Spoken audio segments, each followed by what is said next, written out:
ابھی لیٹا ہوا تھا، کمر بستر سے لگی ہوئی تھی، ہمت نہیں تھی کہ بیان کروں یا لیٹا رہوں۔ بہرحال یہ بھی ذمہ داری اور ڈیوٹی ہے، نبھانی ہے۔ وہاں بھی بیانات تھے، اور وہاں اس دفعہ ایک آدمی سے ملاقات ہوئی، ماشاءاللہ رجب شعبان رمضان 3 مہینے کے روزے رکھتے ہیں۔ وسا ان سے ملاقات ہوئی رات کے وقت ایک جگہ پہ، میمن ہے، کراچی کے کاروباری آدمی ہیں۔ رجب شعبان اور رمضان 3 مہینے، وہ کہتے ہیں مجھے پتہ ہی نہیں چلتا، 3 مہینے گزر جاتے ہیں، روزہ بھی گزر جاتا ہے۔ اور ترتیب ان کی تقریباً ایسی ہے پورے سال کی، رمضان کی یا رجب شعبان کی نہیں۔ رات کو 3-3.5 گھنٹے تلاوت قرآن پاک، اس کے بعد تہجد اور دعا، فجر پڑھ کے سو جاتے ہیں۔ تو آج بھی ایسے شب زندہ دار لوگ موجود ہیں، اور کاروباری آدمی، جو عالم کوئی اس طرح سے ہوتے نا، کوئی مشائخ نہیں، عام سیدھا سادہ دیکھ کے پتہ بھی نہیں چلتا۔ اور عجیب بات، داڑھی بھی نہیں، دیکھ کے کوئی کہہ نہیں سکتا یہ اللہ کا بندہ ہے، رات کو 3 گھنٹے قرآن کرتا ہوگا اور تہجد پڑھتا ہوگا، ساری رات عبادت کا معمول زندگی کا ہوگا، اور ہم تو 1 مہینے کے روزے رکھتے ہیں، 3 مہینے کے روزے رکھتے ہیں۔ اللہ جسے قبول کر لے، اللہ تعالیٰ جسے قبول فرما لے۔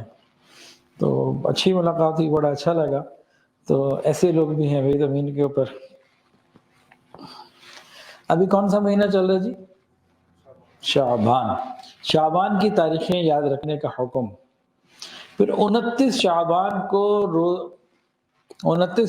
کو چاند دیکھنا، آپ بتائیے وقار بھائی، فرض ہے، واجب ہے، سنت ہے، مستحب ہے، کیا ہے؟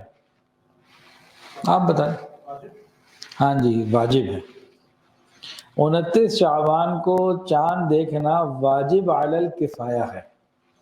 چند لوگوں نے بھی دیکھ لیا تو ہو جائے گا اس علاقے کی طرف سے۔ یہ ضروری ہے، یہ واجب کیوں ہے؟ آگے فرض ہے نا، فرض سے تعلق ہے اس کا۔ رمضان کی اہمیت کی وجہ سے 29 شعبان کا چاند دیکھنا واجب علی الکفایہ ہے، عمل واجب ہے، چند لوگوں نے کر دیا تو اس بستی کی طرف سے ادا ہو گیا، اتنی اہمیت ہے اس کی۔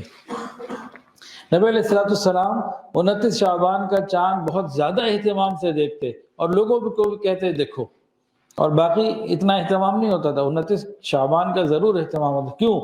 ایک بڑے مہمان کا انتظار ہے، ایک مکرم معظم عظیم مہینہ، شہر برکت، برکت والے مہینے کا انتظار ہے۔ تو پھر جس کا انتظار ہو بندہ پھر رات ساتھ دیکھتا ہے نا بار بار۔ کسی نے بتایا رات 9 بجے آنا، ہر تھوڑی دیر بعد گھڑی دیکھتا ہے، بھائی کتنے بج گئے، کتنا وقت رہ گیا۔ یہ انتظار اور شوق اور محبت کی علامت ہے۔ تو اگر ہم نہیں دیکھتے تو وہ شوق نہیں ہے، پھر ہمیں شوق ہونا چاہیے۔ ہاں کوئی یوں کہتا ہے کہ یار بات سنو بھائی، اب تو اعلان ہو جاتا، خود ہی پتہ لگ جاتا ہے، تو کیا ضرورت ہے دیکھنے کی، پتہ تو لگ ہی جانا ہے۔ یہ بھی بات مزیداری کی تو نہیں ہے نا۔ محبت تو یہ ہے کہ جس کام کو نبی علیہ السلام نے کیا اس کام کو ہم بھی کریں۔ نبی علیہ السلام نے چاند کے بارے میں فرمایا، صوموا لرؤیتہ، چاند دیکھو، روزہ رکھو، چاند دیکھو، عید کر لو، اللہ اللہ خیر چلو۔ ابن جوزی رحمۃ اللہ نے اس کو بڑا پیارا بیان فرمایا۔ حدیث کیا ہے؟ چاند دیکھو، روزہ رکھو، چاند دیکھو، افطار کر لو، صوموا لرؤیتہ۔ اب انہوں نے کیا کیا، اس کو ایک تخیل میں تبدیل کیا، بہت خوبصورت اس کا وہ منظر پیش کیا۔ انہوں نے کہا کہ صوموا، روزہ رکھو، لرؤیتہ، اللہ تعالیٰ کے دیدار کے لیے۔ رؤیا چاند کا بھی تو ہے نا، چاند دیکھنا تو اللہ کو دیدار، اللہ کا دیدار، کہ جو ہی کی ضمیر ہے وہ چاند نہیں اللہ کی طرف چلے گا نا، کہ تم روزہ رکھو دیدار الہی کے لیے، پورے مہینے کے بعد افطار کرو، تم روزہ رکھو دیدار الہی کے لیے، صوموا لرؤیتہ وافطروا برؤیتہ، اور موت کے وقت اللہ کا دیدار کر لینا۔ کہ تم روزے کیوں رکھو؟ دیدار الہی کے لیے، اور جب موت کا وقت آئے گا تو انشاءاللہ دیدار ہو جائے گا، عید ہو جائے گی انشاءاللہ تعالی۔ اچھا جی، اسلامی تاریخ، یہ بھی ہم سب کے لیے ضروری ہے ان کی تاریخوں کو یاد رکھنا۔ اگر بالکل سارے ہی بھول جائیں گے تو یہ معاملہ بڑا خراب ہے۔ اور اسلامی تاریخوں کو یاد رکھنا، یہ بتائیں فرض ہے، واجب ہے، سنت ہے، مستحب ہے، یہ کیا ہے؟ تو اندازہ ہی لگا دیں، واجب ہے اسلامی تاریخوں کو یاد رکھنا۔ آپ بتائیں، سنت ہے؟ اسلامی تاریخوں کو یاد رکھنا فرض ہے۔ یہ کہاں سے سنت اور واجب ہے بھائی؟ یہ فرض ہے۔ اگر پتہ ہی نہیں ہے مہینہ کون سا ہے، تاریخ کون سی ہے، تو اسلام کے احکامات سارے گئے۔ محرم کب ہے، اور رجب کب ہے، اور رمضان کب ہے، عید کب ہے، حج کب ہے، یہ کیسے پتہ لگے گا؟ یہ فرض ہے۔ ہاں، فرض علی الکفایہ ہے، اس کی بڑی اہمیت ہے۔ مساجد والوں کو، مدارس والوں کو، خانقاہوں میں، دینی مراکز میں باقاعدہ اس کا عمل ہونا چاہیے کہ اسلامی تاریخ کا رواج ہونا چاہیے، ہونا تو ہر جگہ چاہیے، لیکن جن کی نسبت زیادہ ہے دین کے ساتھ، ان کو اس کا اور زیادہ اہتمام کرنا چاہیے۔ تو اسلامی تاریخوں کو یاد رکھنا یہ فرض علی الکفایہ ہے، اور اگر پوری امت بھول جائے تو پوری امت بہت گنہگار ہوگی۔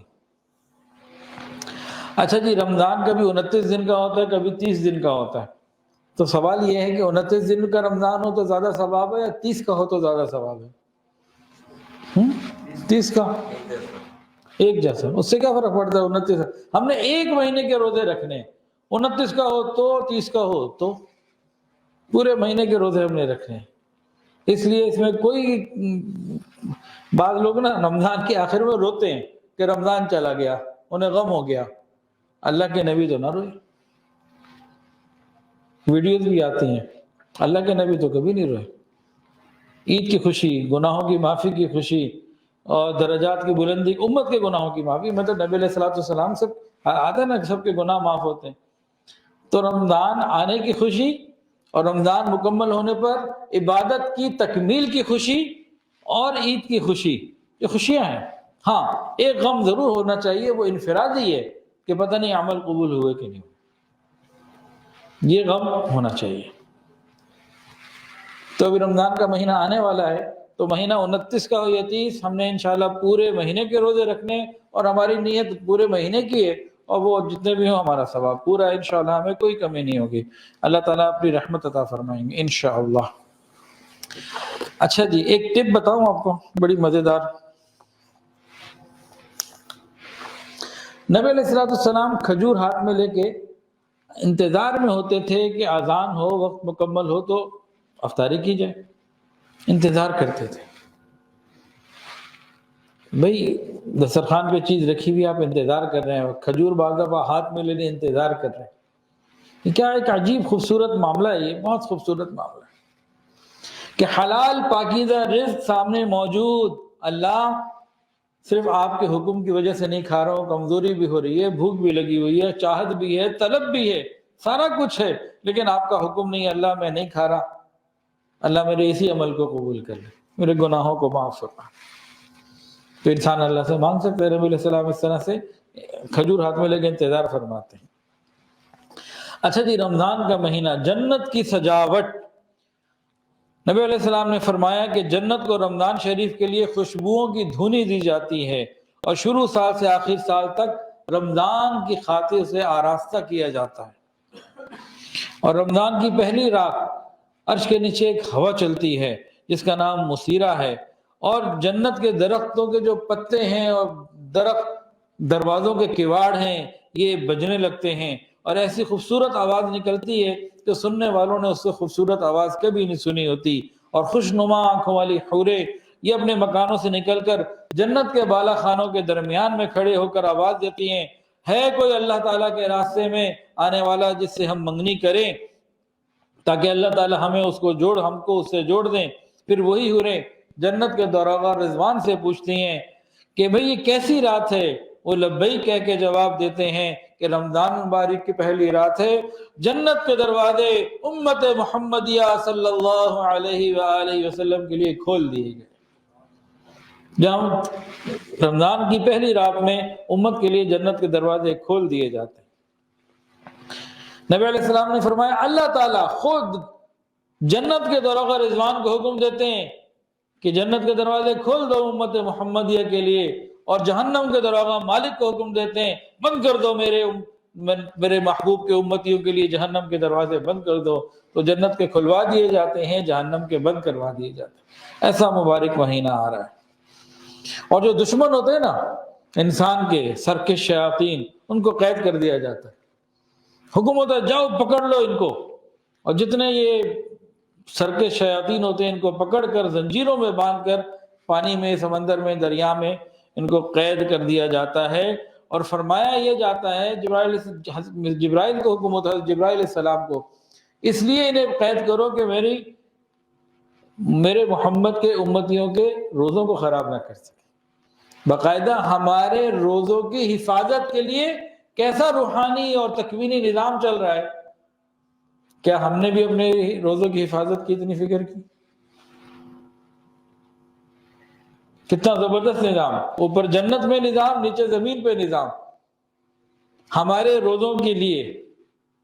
ہم بھی کاش اپنے روزوں کا اہتمام کر لیتے، حفاظت کا، تو جن کو روزوں کی حفاظت کا اہتمام ہے وہ پی ایس ایل سے دور رہیں گے۔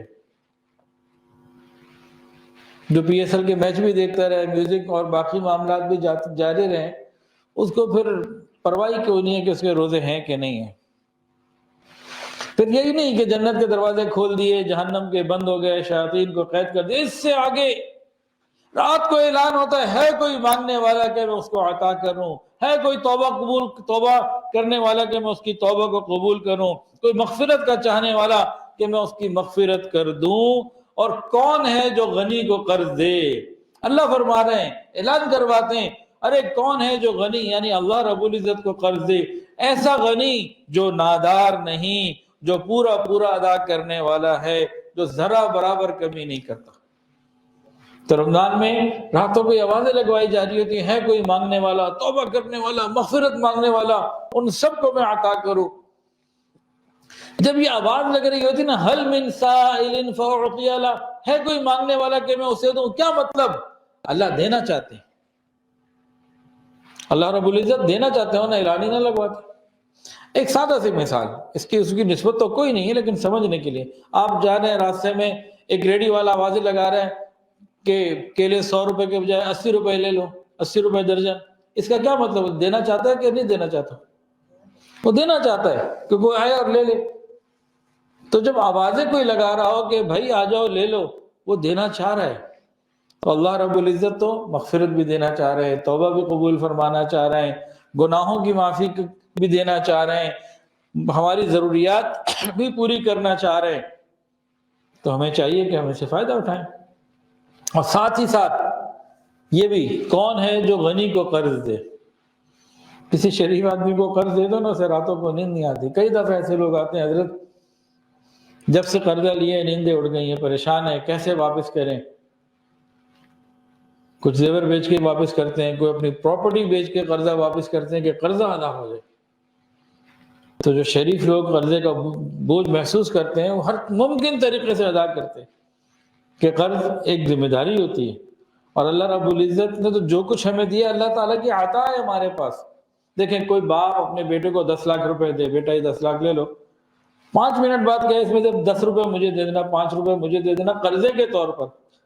کیا کوئی باپ کبھی ایسا کرے گا؟ 10 لاکھ دیے ہوں، تھوڑی دیر بعد بیٹا 5 روپے مجھے قرضہ دے دو۔ ہمارے پاس تو جو کچھ ہے اللہ کا دیا ہوا ہے، اور وہ جو ہم سے کہہ رہے ہیں کہ بھائی مجھے دو، تو قرضے کی صورت میں واپس دے دوں گا۔ کتنی بڑی اللہ تعالیٰ کی طرف سے رحمت ہے۔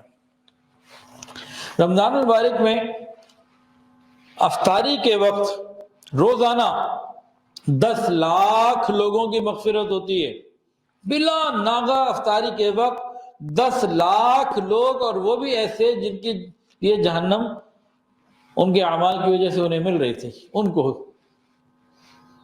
تو عام نیک اور دیندار اور توبہ کرنے والے، ان کے درجے تو اور بلند ہو گئے، تو گناہگاروں کے ساتھ معاملہ ہے۔ اور رمضان کی جو آخری رات ہوتی ہے نا، یکم رمضان سے لے کے آخر رمضان تک جتنے لوگوں کی مغفرت ہوئی ہوتی ہے، آخر رات میں ان سب کا مجموعہ ملا کے مغفرت ہوتی ہے۔ ابھی کتنی بڑی تعداد ہے، حساب ویسے تو کوئی نہیں کر سکتا، لیکن 10 لاکھ ضرب 29 یا 30، 3 کروڑ لگا لیجئے۔ یہ تو وہ ہیں جو گناہگار تھے۔ اب رمضان کی جمعے میں اور زیادہ مغفرت ہوتی ہے، پھر کسی نے توبہ کر لی، پھر شب قدر میں کچھ لوگوں کی مغفرت ہو گئی. تو جتنے پورے مہینے میں لوگوں کی مغفرت ہوتی ہے، آخر رات میں اللہ رب العزت ان تمام لوگوں کے برابر مزید لوگوں کو جہنم سے برات عطا فرما دیتے ہیں.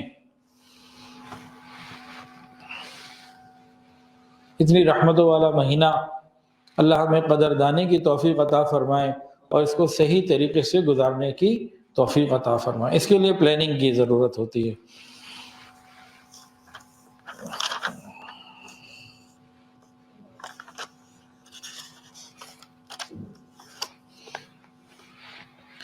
نبی کریم صلی اللہ علیہ وآلہ وسلم نے فرمایا کہ 5 نعمتیں ایسی ہیں جو میری امت کو تو عطا ہوئیں، پہلی امتوں کو نہ عطا ہوئیں، نہ ملی.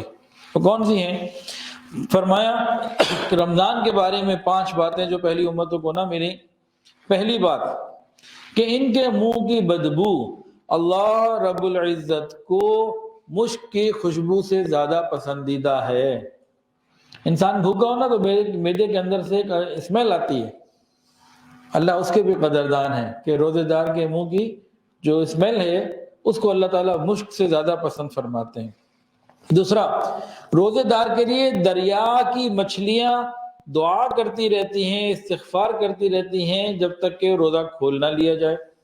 تو مچھلیوں کو پانیوں میں، پرندوں کو فضاؤں میں اللہ دعاؤں کے لیے لگا دیتے ہیں. یہ نعمت. تیسری بات، جنت ہر روز ان کے لیے آراستہ کی جاتی ہے. پھر اللہ تعالیٰ فرماتے ہیں قریب ہے کہ میرے نیک بندے دنیا کی مشقتیں پھینک کر تیرے پاس آ جائیں. یہ رمضان میں ہوتا ہے. اس چوتھی جو نعمت ہے، اس میں سرکش شیاطین کو قید کر دیا جاتا ہے تاکہ یہ امت کے روزے دار کے روزوں کو خراب نہ کر سکیں. اس میں سرکش شیاطین قید کر دیے جاتے ہیں کہ رمضان میں ان برائیوں کی طرف نہیں پہنچ سکتے جہاں غیر رمضان میں پہنچ جاتے تھے. تو اللہ تعالیٰ تو ہماری حفاظت کا انتظام کر رہے ہیں روزوں کی. اور 5ویں بات، رمضان کی آخری رات میں روزے داروں کی مغفرت کر دی جاتی ہے. تو صحابہ نے پوچھا یہ شب مغفرت جو آخری رات ہے کیا یہ شب قدر ہے؟ نبی علیہ السلام نے فرمایا نہیں، بلکہ دستور یہ ہے کہ مزدور کو مزدوری مکمل ہونے پر اجرت دے دی جاتی ہے. تو جو پورے آداب کے ساتھ رمضان کے روزے رکھتا ہے، محبت کے ساتھ، شوق کے ساتھ، رمضان کی آخری رات میں اللہ تعالیٰ ان کی مغفرت فرما دیتے ہیں. رمضان کی آمد پہ نبی علیہ السلام خطبہ دیا کرتے تھے، ترغیب دیا کرتے تھے، لوگوں کو تیار کیا کرتے تھے، ذہن بنایا کرتے تھے. رمضان کی آمد پہ ایک مرتبہ نبی علیہ السلام نے فرمایا کہ شعبان کی آخری تاریخ میں نبی علیہ السلام نے ہمیں ایک وعظ فرمایا کہ تمہارے اوپر ایک مہینہ آ رہا ہے جو بہت بڑا مہینہ ہے. اہمیت کا احساس دلوایا. بندہ متوجہ ہوتا ہے بھئی کون سی بات ہے، آگے پھر کلام فضائل بیان کرنے کہاں سے شروع کیے. بہت بڑا عظیم مہینہ آ رہا ہے، بہت مبارک مہینہ آ رہا ہے، اور اس میں ایک رات ہے شب قدر جو 1000 مہینوں سے بھی زیادہ افضل ہے.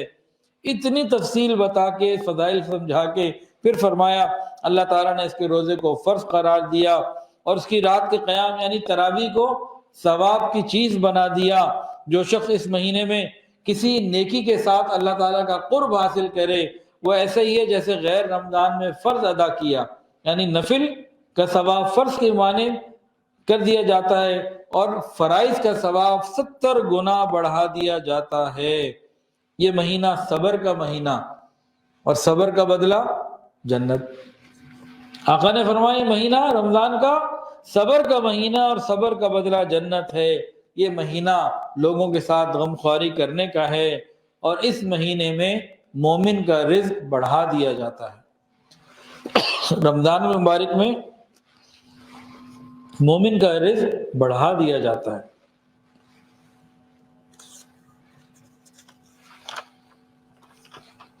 روزہ افطار کروانا یہ بہت بڑی عبادت ہے. روزہ رکھنا اپنی جگہ عبادت فرض ہے، لیکن روزہ افطار کروانا، کسی کو روزہ کھلوانا بہت بڑی سعادت ہے. نبی علیہ السلام نے فرمایا جو شخص کسی روزے دار کا روزہ افطار کروائے اس کے لیے یہ عمل گناہوں کی معافی کا اور جہنم کی آگ سے خلاصی کا ذریعہ ہے، اور اس کے اپنے ثواب میں بھی کوئی کمی نہیں ہوگی، جس کو روزہ افطار کر رہا ہے اس کے ثواب میں بھی کمی نہیں ہوگی، ثواب نہ اس کا کم کیا جائے گا نہ اس کا روزے کا۔ ایک صاحب نہ کسی کو روزہ افطار نہیں کرواتے تھے، تو اسی حدیث کو انہوں نے آدھا سنا ہوا تھا کہ جی روزے دار کا ثواب ملے گا، کہتے جی روزہ میں رکھوں ثواب وہ لے جائے، تو اللہ رب العزت مہربان ہے، کسی کا ثواب کم نہیں کرتے، تو روزہ افطار کروانا۔ اب صحابہ نے عرض کیا یا رسول اللہ ہمارے پاس تو اتنی گنجائش نہیں، وہ سب تنگی کا زمانہ تھا، وسائل کم تھے مسلمانوں کے پاس کہ روزہ کھلوائیں، ہر شخص تو اتنی وسعت نہیں رکھتا کہ دوسرے کو کھلائے۔ نبی علیہ السلام نے فرمایا کہ پیٹ بھر کر کھلانا، مفہوم کہ پیٹ بھر کر کھلانا ضروری نہیں، پانی پلا دو، لسی، کھجور، کوئی بھی چیز، افطاری کرانے کا اتنا بڑا ثواب۔ تو رمضان میں ہمیں چاہیے کہ ایک دوسرے کو افطاری کروائیں آسانی کے ساتھ، ایسا نہ ہو کہ افطار پارٹیوں میں میوزک، مکس گیدرنگ اور نمازوں کی بے پرواہی، غفلت، وہ تو گناہ کا ذریعہ ہے۔ اور اس کا ایک بہت اچھا طریقہ یہ ہے کہ رمضان سے پہلے مختلف گھروں میں راشن بھیج دیا جائے رمضان کے اعتبار سے، تو خود بخود رمضان میں افطاری سحری بھی بندہ کھائے گا، اور کب کھائے گا، ایک آٹومیٹک نظام بن جاتا ہے۔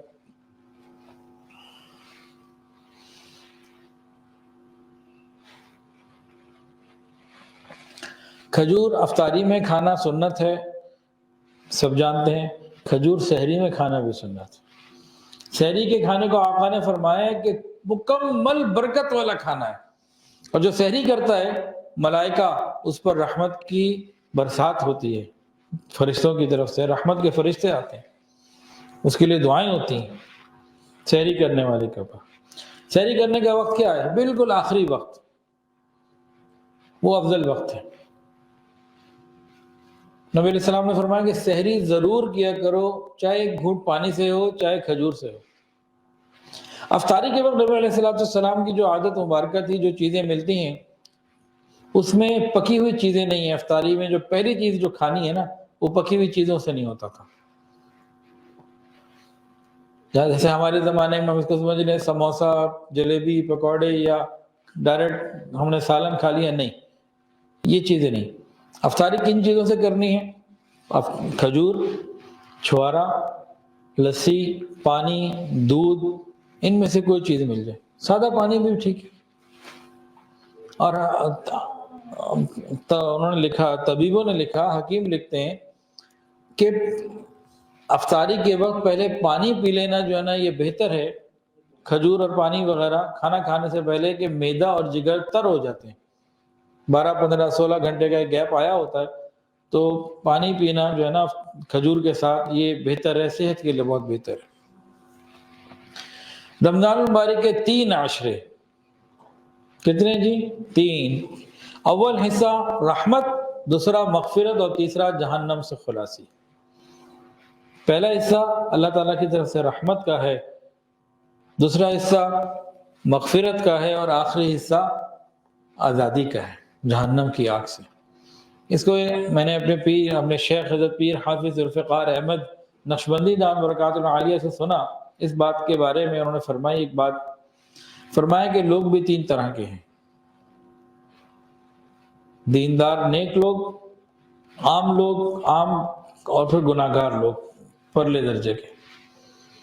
فرمایا کہ پہلا حصہ رحمت، عام نیک جو لوگ ہوتے ہیں نا، دیندار لوگ، ان کی مغفرت کے لیے وہ کافی ہو جاتا ہے۔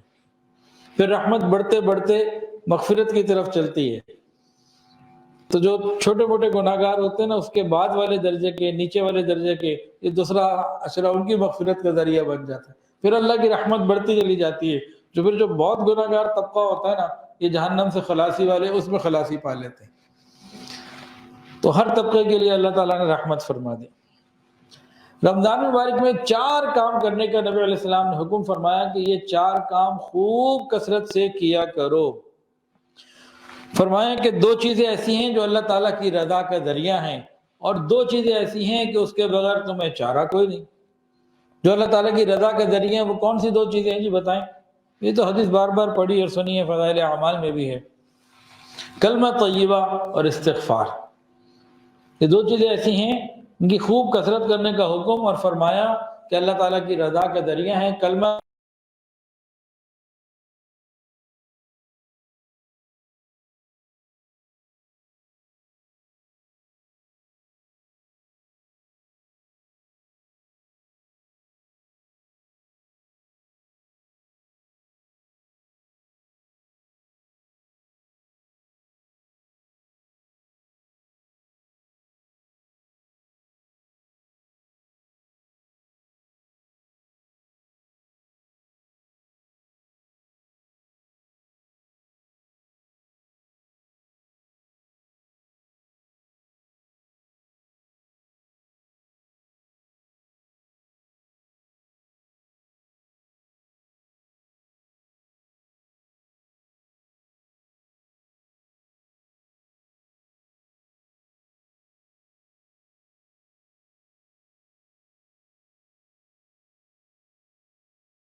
والے تھے، ڈبل روٹی منگوانی ہے، پیسے دیے بھائی لے آؤ، لیکن کوئی بڑی پیمنٹ کرنی ہو، آپ نے اپنی بیٹی کے لیے بڑا قیمتی ہار بنوانا ہو، یا کوئی پلاٹ خریدا ہے یا کوئی گھر خریدا ہے،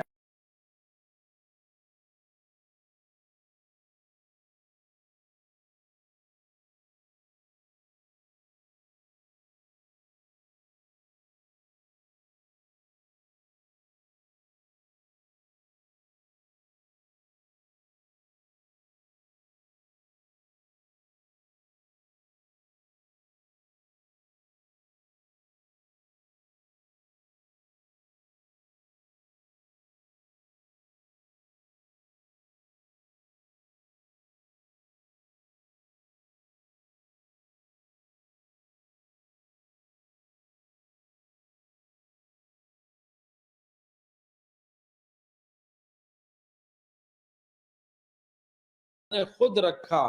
اب اس اعمال نامے کو جب تولا جائے گا ترازو میں، یہ ہو ہی نہیں سکتا کہ اس کو گناہ ہاتھ بھی لگا سکے. مطلب یہ نیچے ہونا ہی ہونا ہے. فمن ثقلت موازینہ میں یہ آنا ہی آنا ہے. اس کا پلڑا جھکنا ہی جھکنا ہے. کیوں؟ اللہ تعالیٰ کی دین ہو اور وہ ناکافی ہو جائے، یہ نہیں ہو سکتا. گناہ جتنے مرضی زیادہ ہو، آسمان کے ستاروں سے اوپر وہ جناب کہیں تک نکل جائیں، 7ویں آسمان تک گویا کہیں پہنچ جائیں،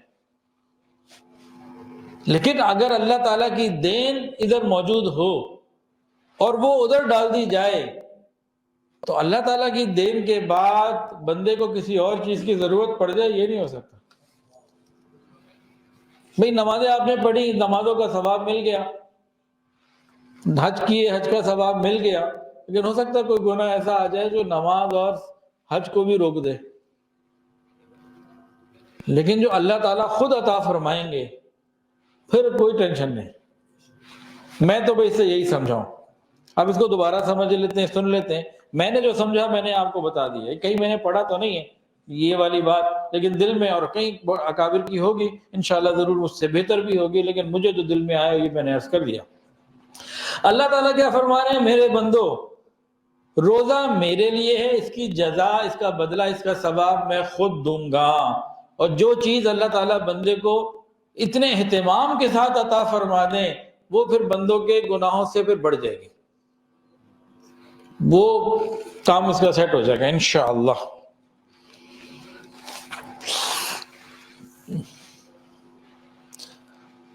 ایک اور بڑی خوبصورت حدیث آ گئی جی. نبی علیہ السلام نے ارشاد فرمایا، روزے دار کو 2 خوشیاں ملتی ہیں. کتنی؟ 2 خوشیاں. کس کو؟ روزے دار کو 2 خوشیاں ملتی ہیں. ایک فرمایا کہ عند الافطار، افطاری کے وقت خوشی ملتی ہے، اور ایک دوسری اللہ رب العزت کی ملاقات اور زیارت کے وقت، دیدار کے وقت، لقاء، اللہ تعالیٰ کی ملاقات کے وقت. اب اس میں کتنی پیاری بات ہے. دیکھیں بھئی، جب آپ روزہ کھولتے ہیں تو افطاری کے فوراً وقت کچھ کھایا پیا، خوشی ہوتی ہے کہ نہیں ہوتی؟ ہم میں سے کوئی ایسا نہیں ہے جو یہ کہ خوشی نہیں ہوتی. جس نے روزہ رکھا ہے اور وہ افطاری کرے گا اسے خوشی ہونی ہی ہونی ہے. یہ ایسا عمل ہے، اور ہم روز دیکھتے ہیں جب روزہ رکھتے ہیں. اب کرنا کیا ہے؟ اس حدیث کو یاد رکھ لیں. نبی علیہ السلام نے فرمایا روزے دار کے لیے 2 فرحتیں ہیں، 2 خوشیاں ہیں. ایک راحت، خوشی افطاری کے وقت، اور ایک دیدار الہی کے وقت. جب آپ افطاری کریں اور خوشی ملے، اسی خوشی کو اللہ تعالیٰ کے سامنے رکھیں. اللہ، آپ کے سچے محبوب کی بات سچی ہو گئی، یہ میں نے پالی، اب دوسری بات باقی ہے وہ مرتے وقت پاؤں گا. اللہ تعالیٰ سے نا اسی پر ڈیل کر لیں، اسی پر اللہ تعالیٰ کو کہیں یا اللہ آپ کے محبوب کی بات کتنی سچی ہے. اللہ تیرا پیارا نبی، سچے نبی کی سچی بات میں نے قبول، میں نے محسوس کر لی اس سچائی کو جو 1400 سال پہلے آپ نے بتائی تھی. آج میں یہاں لاہور بیٹھا، اپنے ملک میں بیٹھا، اپنے گھر بیٹھا، اس بات کی سچائی کو محسوس کر رہا ہوں دل کی گہرائیوں سے. اے میرے پروردگار، میں نے اس حدیث کے ایک حصے کو محسوس کیا، دوسرا ابھی باقی ہے. اللہ اپنی رحمت سے موت کے وقت وہ بھی عطا فرما دے. اور یقین کریں اللہ مجھے ملے گی. جب یہ ملی تو وہ کیوں نہیں ملے گی، یا یہ بھی نہ ملتی؟ جب ایک بات پوری ہو گئی، یہ کیسے ہو سکتا ہے اللہ کے محبوب کی 2 باتوں میں سے آدھی پوری ہو آدھی رہ جائے؟ اللہ اکبر کبیرہ.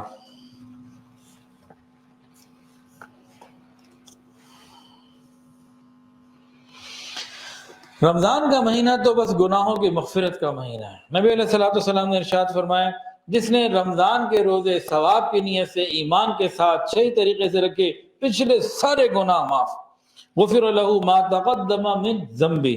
اور فرمایا جس نے تراویح پڑھی، پورا رمضان تراویح کی نماز پڑھنے سے پچھلے سارے گناہ معاف. تراویح کی رکعتیں کتنی؟ 20 رکعتیں، نہ 8 نہ 10، 20 رکعتیں. اس سلسلے میں نہ زیادہ پریشان ہونے کی ضرورت نہیں ہے. ایک سادہ سی بات سمجھ لیں، جو 20 نہیں پڑھتے نا 8 پڑھتے ہیں، وہ بھی ایک بات مانتے ہیں کہ 20 حضرت عمر نے شروع کی. اس کا انکار وہ بھی نہیں کرتے. سمجھ میں آ رہی ہے آپ کو؟ وہ حضرت عمر کے حوالے سے کہتے ہیں کہ 20 انہوں نے شروع کی تھی. کیا حضرت عمر نے خدا نہ خاصہ کو غلط کام کیا تھا؟ انہوں نے تو اللہ کے نبی سے دین سیکھا تھا. تو اس لیے انہی کی بات سے دلیل موجود ہے کہ نہیں 20 ہی ہیں. پھر دوسری بات، نبی علیہ السلام کا انتقال ہوا، وفات ہوئی، پردہ فرمایا 10 ہجری میں. صدیق اکبر رضی اللہ عنہ کتنی ہجری تک رہے؟ تو اس کے بعد 2-2.5 سال، ایسے ہی ہے نا. حضرت عمر کا زمانہ ہے ٹوٹل 11 سال کا. تو 10 2 12 اور 11 23 ہجری سمجھ لیں، 24 ہجری کا محرم تھا غالباً جب عمر کی شہادت ہوئی. اچھا جی، نبی علیہ السلام کے پردہ فرما جانے کے بعد کم و بیش 1.25 لاکھ صحابہ موجود تھے، اور آخری صحابی کا انتقال ہو رہا ہے تقریباً 100 ہجری میں کم و بیش. تو نبی علیہ السلام کے وقت میں آ جاتے، وہ دنیا سے پردہ فرماتے وقت 1.25 لاکھ صحابہ کم سے کم موجود. تو عمر کے زمانے تک 13 سال میں کتنے چلے گئے ہوں گے؟ آخری تک 100 سال تک ہوا ہے سلسلہ. بہت تھوڑے. ہم 1 منٹ کے لیے لگا لیتے ہیں، یہ تو تعداد اللہ کے سوا کوئی نہیں جانتا، ہم لگا لیتے ہیں اس وقت کم سے کم 1 لاکھ تو ہوں گے. حضرت عمر کے زمانے میں 1 لاکھ تو ہوں گے. جب حضرت عمر فاروق رضی اللہ تعالیٰ عنہ نے 20 تراویحیں شروع کی، ایک تو خود وہ ہیں جن کے بارے میں آقا نے فرمایا کہ ان کی سنت پر عمل کرو، خلفائے راشدین میں سے، مہدیین میں سے. یہی بات بہت کافی ہے، اصل وہی ہے، لیکن ایک نقل بھی چلے سمجھ لیں. جب آپ نے 20 تراویح شروع کی، 1 لاکھ صحابہ میں سے کسی ایک نے بھی انکار نہیں کیا. پھر آپ کے بعد تو عثمان آئے، وہ کر دیتے 8 یا 20 یا 100، مطلب 8 یا 10 یا 12. ان کے بعد علی آئے، وہ کر دیتے. پھر حسن آئے، وہ کرتے. ان کا تو 6 مہینے کا زمانہ تھا، اس میں رمضان آیا کہ نہیں. لیکن اس کے بعد معاویہ رضی اللہ تعالیٰ عنہ آئے، کتنے رمضان ان کے اس میں آئے، وہ کر دیتے. تو ایک صحابی نے عمل شروع کیا، اگلے تمام صحابہ کرام جو ایک سے بڑھ کر ایک، حضرت علی کو عام آدمی ہے، باب العلم رضی اللہ تعالیٰ عنہ، تو سب ہی نے 20 رکھا. اور آج کوئی کہے کہ یہ ٹھیک نہیں ہے تو پھر وہ جانے اور اللہ جانے، اس کا ہم کیا کہہ سکتے ہیں. تو تراویحیں 20 ہی ہیں انشاءاللہ. اچھا جی، 20 تراویح یہ ہونی چاہیے، پڑھنی چاہیے پورا مہینہ. تو بہرحال جس نے مکمل مہینہ تراویح کی نماز ادا کی، غفر لہ ما تقدم من ذنبہ، پچھلے سارے گناہ معاف ہو جاتے ہیں. اور شب قدر کے بارے میں بھی یہی روایت موجود، یہی بات فضیلت موجود کہ شب قدر میں ایمان اور ثواب کی نیت کے حصول کے لیے شب قدر میں عبادت کی تو پچھلے سارے گناہ معاف. تو رمضان کا مہینہ تو بار بار گناہوں کی معافی.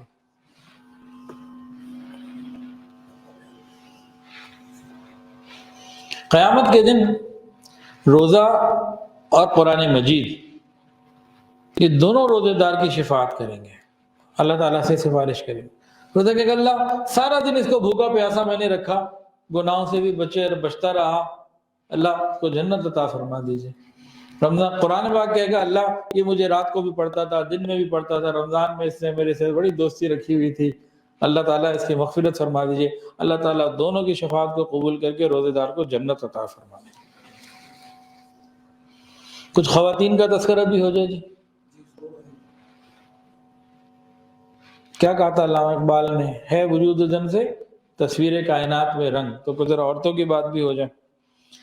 خواتین کو جنت کی بشارت نبی علیہ السلام نے بہت آسانی والے اعمال سے دے دی. فرمایا جب عورت 5 نمازیں پابندی سے ادا کرے، رمضان کے پورے مہینے کے روزے رکھے، اپنی شرم گاہ کی حفاظت کرے، پاک دامن ہو اور اپنے شوہر کی اطاعت کرے، تو جنت کے 8 دروازے اس کے لیے کھول دیے جاتے ہیں، جس سے چاہے داخل ہو.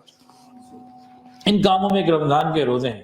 تو رمضان کے روزے پابندی سے رکھنا عورت کے لیے جنت میں جانے کا ذریعہ بنتا ہے. رمضان میں دعاؤں کی قبولیت کے وعدے بھی ہیں. سحری اور افطاری میں روزے دار کی دعائیں قبول ہوتی ہیں. ہمیں چاہیے کہ افطاری اور سحری میں خوب اللہ سے مانگیں. سارا سال ہم در در پریشان اور بھٹکتے ہیں، پریشان ہوتے ہیں اور پتہ نہیں کیا کیا بولتے، سوچتے اور غور و فکر کرتے رہتے ہیں.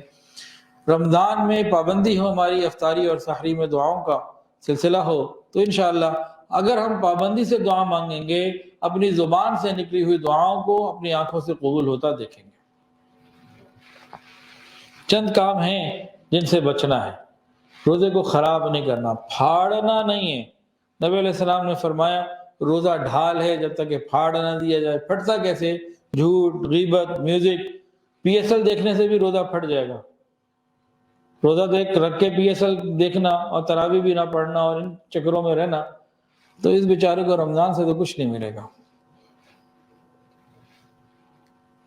اللہ ہماری حفاظت فرمائے.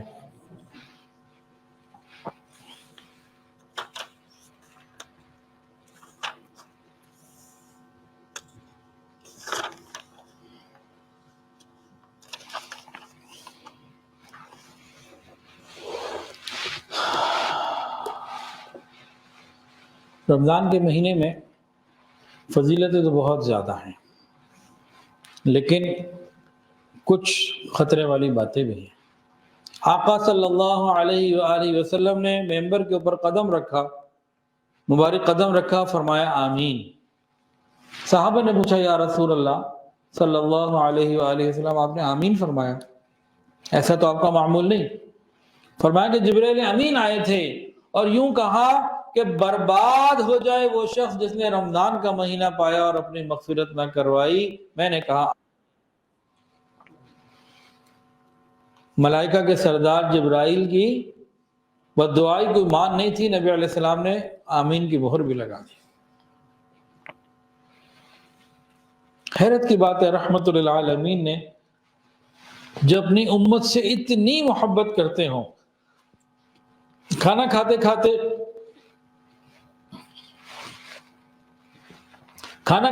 اپنی امت یاد آ جاتی، کھانا کھانا بھول جاتے، ان کے لیے دعا میں لگ جاتے. راتوں کو امت کے لیے تڑپے، مانگے یا رب امتی یا رب امتی. حریص علیکم بالمؤمنین الرؤوف الرحیم.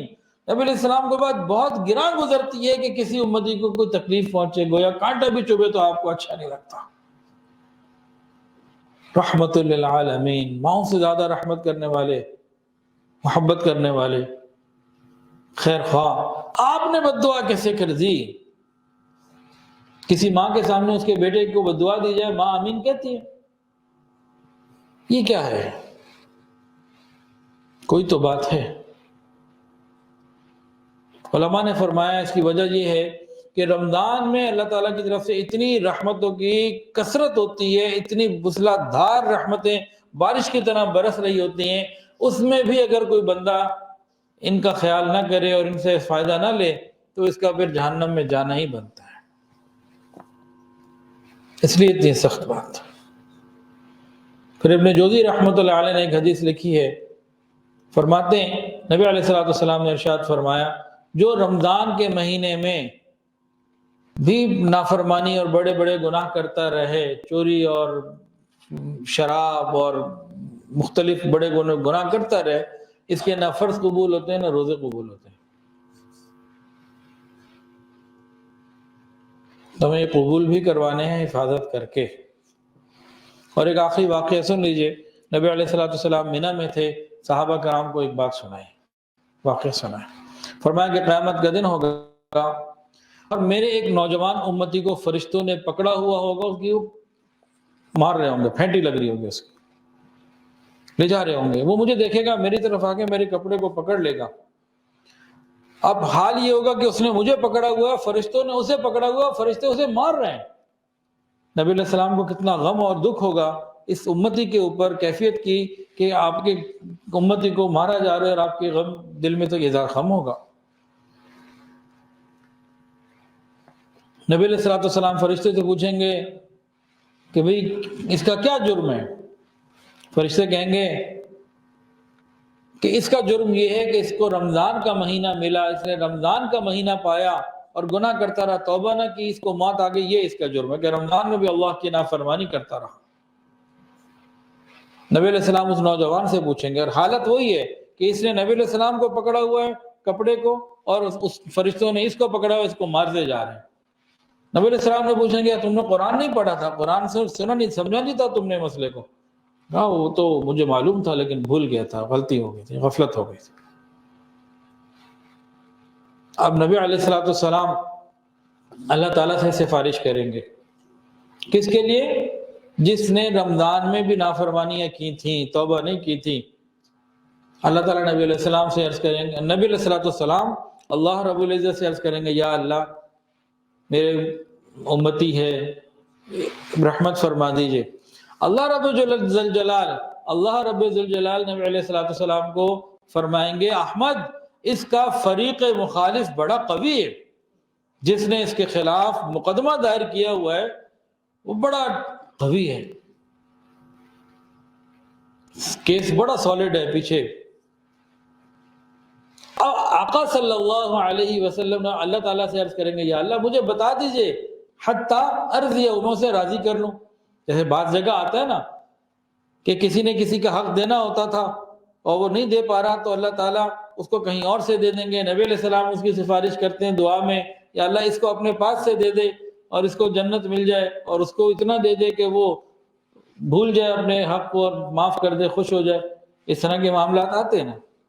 تو اسی طرح سے نبی علیہ السلام کیونکہ شافع محشر ہیں، رحمت اللہ عالمین ہیں، تو اپنی اس بات کو سامنے رکھتے ہوئے گویا کہ نبی علیہ السلام اللہ رب العزت سے یہ عرض کریں گے، وہ کون ہے جس نے اس کے خلاف مقدمہ کیا، جس کا حق دینا ہے کون ہے، مجھے بتائیے، حتیٰ ارضیہ ہو، میں اس کو اتنا آپ سے لے کے دے دوں گا، خوش ہو جائے گا، بتائیں تو صحیح کون ہے۔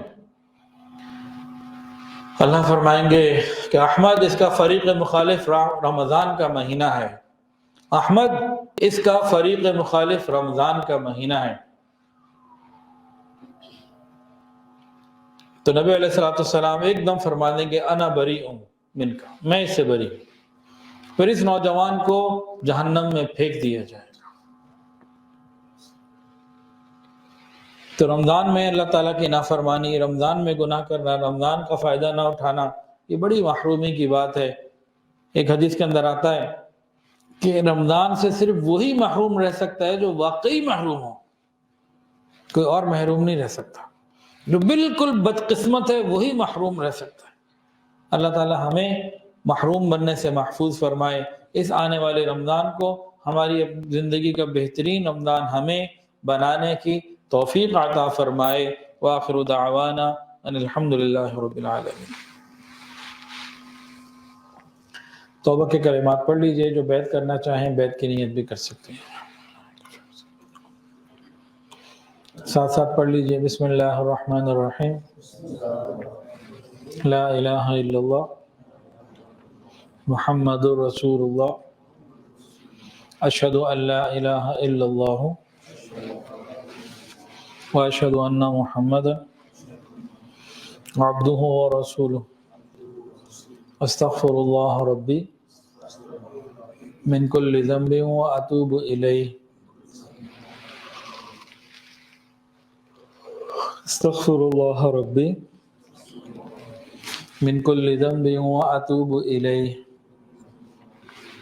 استغفر اللہ ربی من کل ذنب واتوب الیہ برحمتک یا ارحم الراحمین۔ الحمدللہ ہم توبہ طائب ہو چکے ہیں۔ 6 معمولات ہیں، اگر پابندی سے کریں گے تو انشاءاللہ دلوں میں اللہ کی محبت بڑھے گی۔ پہلی چیز ہے استغفار، دوسری درود شریف، صبح شام 100 مرتبہ دونوں چیزیں، تیسری چیز قرآن مجید کی روزانہ تلاوت، چوتھی چیز وقوف قلبی، اللہ رب العزت کا دھیان، پانچویں چیز مراقبہ، اور چھٹی چیز رابطہ شیخ۔ بسم اللہ۔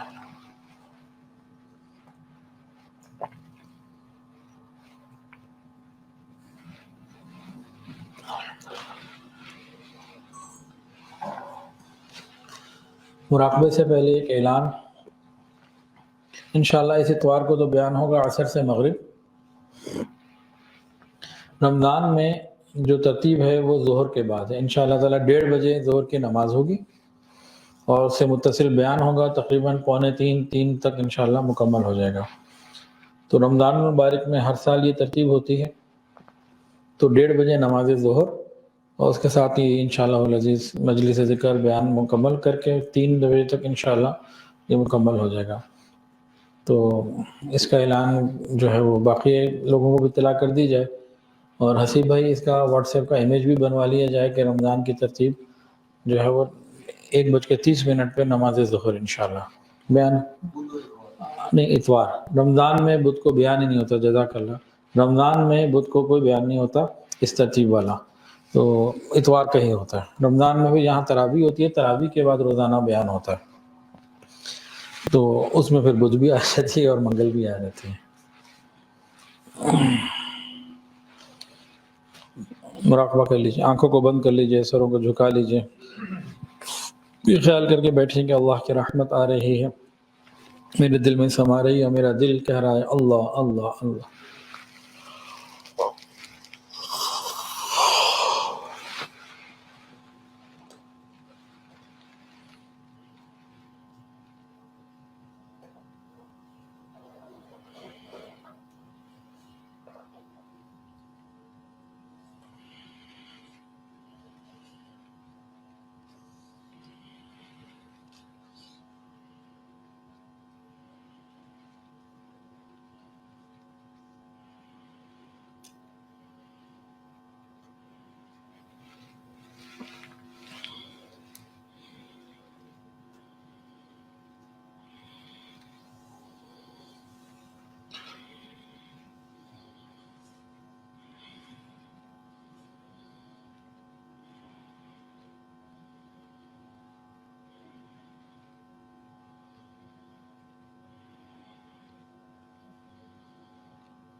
لا الہ الا اللہ محمد رسول اللہ الحمدللہ رب العالمین دعا کر لیجیے الحمدللہ رب العالمین صلی اللہ علی النبی الامی الکریم ربنا ظلمنا انفسنا وان لم تغفر لنا وترحمنا لنكونن من الخاسرین۔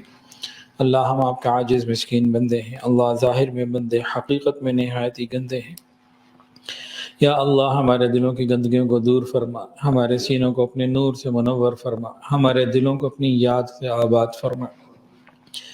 رب کریم سینوں کو اپنی محبت سے لبریز فرما، خطاؤں سے درگزر فرما، عیبوں کی پردہ پوشی فرما، تمام حاضرین کی تمام دلی نیک جائز حاجات کو پورا فرما، فلسطین کے مظلوم مسلمانوں کی مدد فرما، یا اللہ حماس کی مدد فرما، یا الہ العالمین پوری امت کی حفاظت فرما، امت کے حکمرانوں کو نیکی اور تقوی اور غیرت ایمانی عطا فرما، یا اللہ بیت المقدس کی حفاظت فرما، بیت اللہ شریف کی حفاظت فرما، یا اللہ تمام حاضرین کی تمام دلی نیک جائز حاجات کو پورا فرما۔ یا اللہ بہت سارے لوگوں نے دعاؤں کے لیے کہا اور جو کہنا چاہتے تھے جو نہیں کہہ سکے، سب پر رحمت فرما۔ صلی اللہ تعالی علی خیر خلق وسلم۔